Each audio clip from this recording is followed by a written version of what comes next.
Okay, guys, I finally got the 384 Shorty finished. I've never had as much trouble as I had with this tender.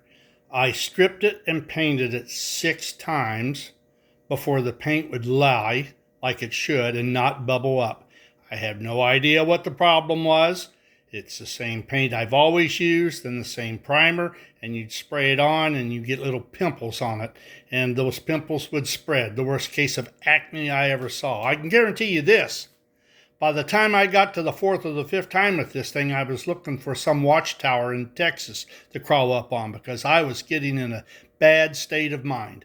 But we finally got it done. We did the rubber stamping on it. We did the highlighting. And initially, when I started out with these, what we call shorties, I got that whole idea from Carl Ramling. My idea for the engine to pull these with was going to be this right here. But I'll tell you what, this little steam engine, and it's a real Lionel tender, an early one, is absolutely perfect for this. And by the way, if you guys are interested in this kind of stuff, really interested, you need to pick up this book. It's got guys that, like me, are small, just did it for a hobby.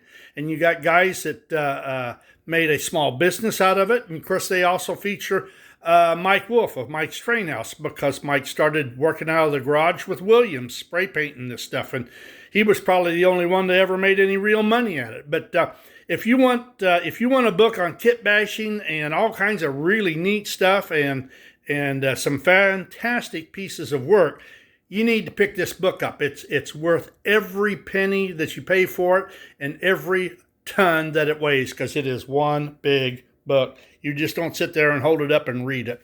But this thing looks good. It's running good. So let's give it a quick spin and see what happens. Of course, every time you do that, something always goes wrong. So here we go.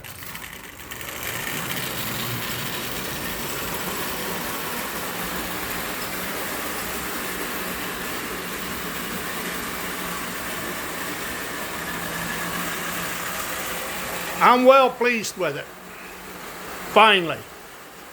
Like I said, I was getting beyond suicidal tendencies there for a while with that damn tender.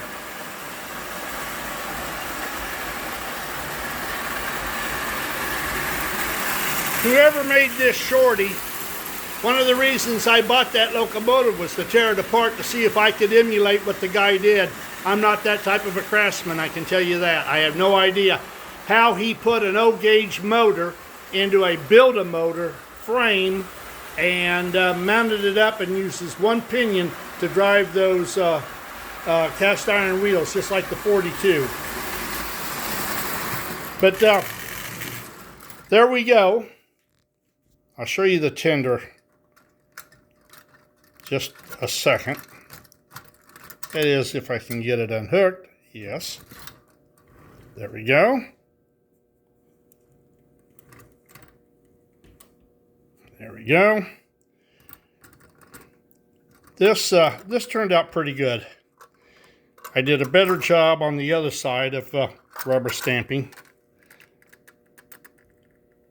But the problem of it is, I'm rubber stamping over the top of rivets. And I'll tell you right now, if you ain't got a flat surface, and I'm not making excuses. I am not an expert on this. I've seen other guys that could probably lay that stamp on there and it would look absolutely beautiful. That was not the case with me, although I've done some that are very good.